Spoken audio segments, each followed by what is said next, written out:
Midnight Band. She's awesome.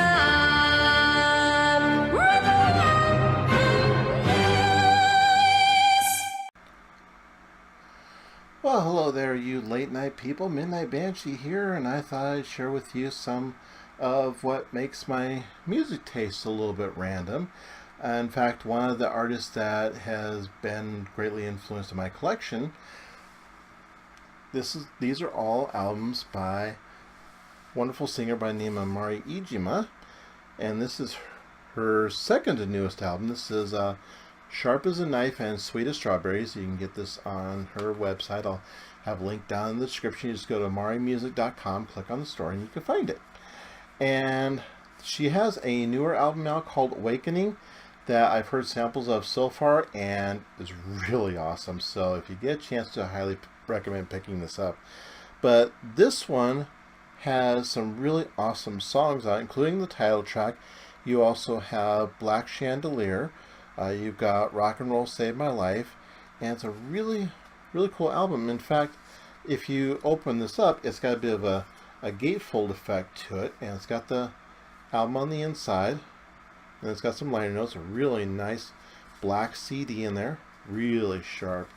It's a great name-based collection. I really recommend to get this. A lot of her newer stuff did come in the cardboard sleeves, like this one. This is Take a Picture Against the Light. This is a little bit older one, and I do get a lot of these autographs, which is really cool because the way Mari autographs her stuff, she puts like little doodles and musical notes and stuff like that on there, and it's really cool.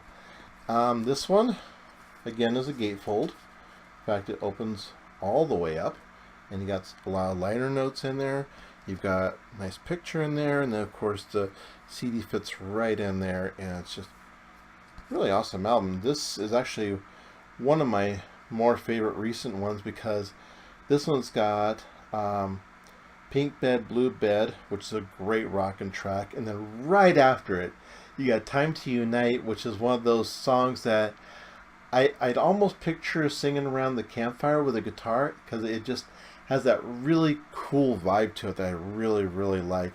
And then you've got Bunny Train, which if you there's a YouTube artist, I think her name is Mayu Movie.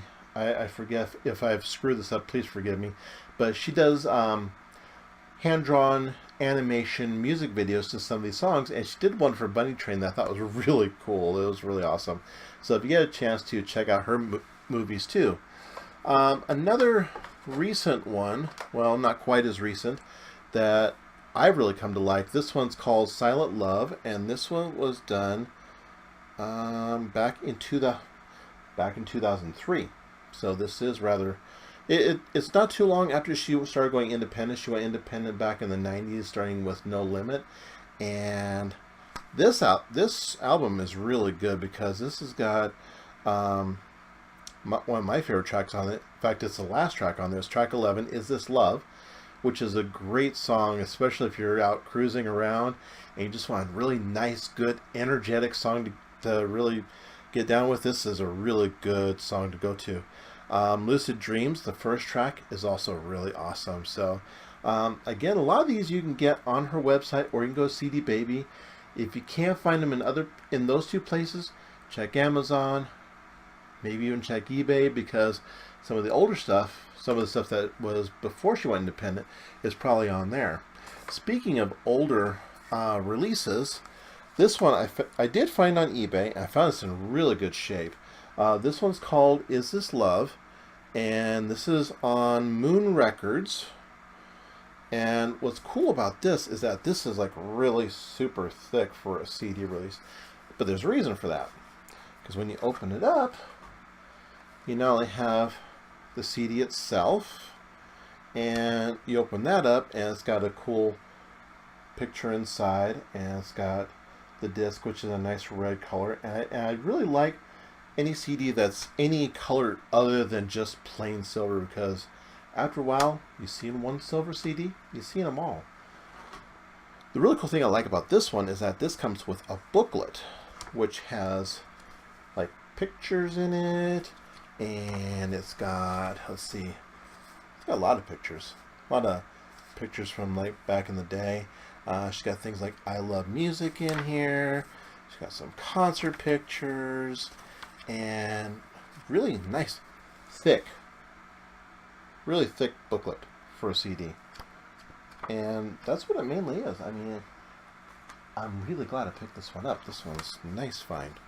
Very nice find to find. Oh, this was the album that she started going independent with. This is No Limit. This is put up back in the 90s. Give a little close-up shot of that. I can never figure out the angle on my camera. But No Limit was the first one that was independent, and it's got two of my favorite songs on there. It's got D, which she did in an earlier album in Japanese. This one has the English version on it. Plus it has Vacation. Vacation definitely ranks in my top 10.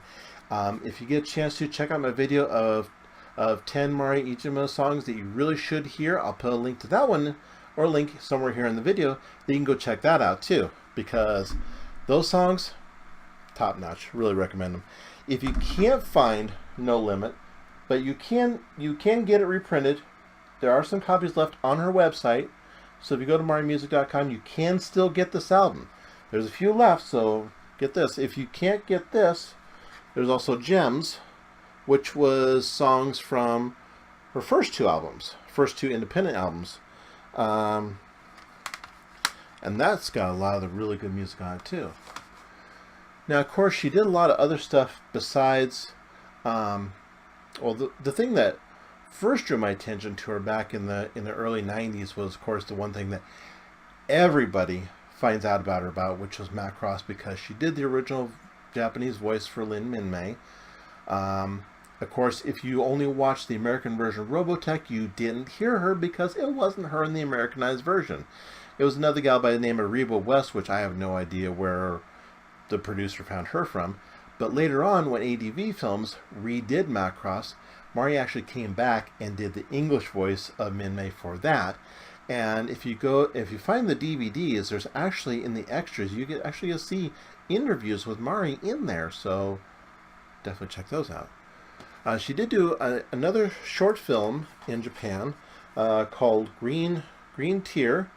Now, I don't know if this is Green Tear or Green TR, but I think it's Green Tear. I think that's the way it's supposed to be. But it also co-stars Yusuke Takeda, and it won some awards between 2004 and 2006 according to the liner notes. And it's a short film. It's only about half an hour long. From watching it, it takes place around the time that the bombs dropped in Japan. So it's a sad story. It's a touching story, but it's a really good story to watch nonetheless. It is subtitled, so if you can get a hold of a copy, definitely do. I highly recommend it. If you do go to Mari's website, marimusic.com, she does have other stuff that's available. She did do calendars for a while. These are like desktop calendars that she did. This one was back in 2005 to 2006, and then she did another one for 2014 through 2015. And granted, they're old calendars, but they have really cool art in them, so I am never going to throw them away because they're part of my art collection. So, if you get a chance to, go check out Mari Iijima's website. It's over at marimusic.com. Check out her store. Check out her Facebook page. Because recently she just went to Shanghai, China for the very first time. I was like, whoa, seriously? She'd never been there before? But this is pretty awesome because from what I read on her Facebook page, apparently the concert went really well.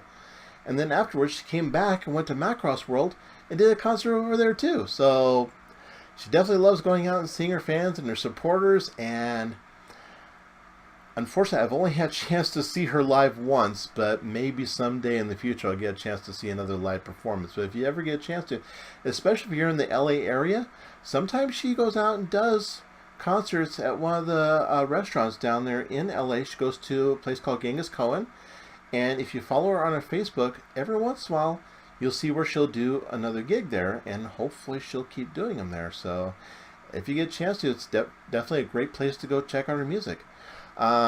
Other than that, go check out the CDs that are available either on her website or on CD Baby or Amazon, or if you get really desperate, go to eBay because they're probably there too. But check out the official website first because that's probably the best place to get them. Plus, you'll get a monograph too, which is awesome. Till next time, this is Midnight Banshee, and hope you continue to be yourself, be a little bit random, and make some random choices in your music too, because you never know when you're going to find one that you really like. Take care now.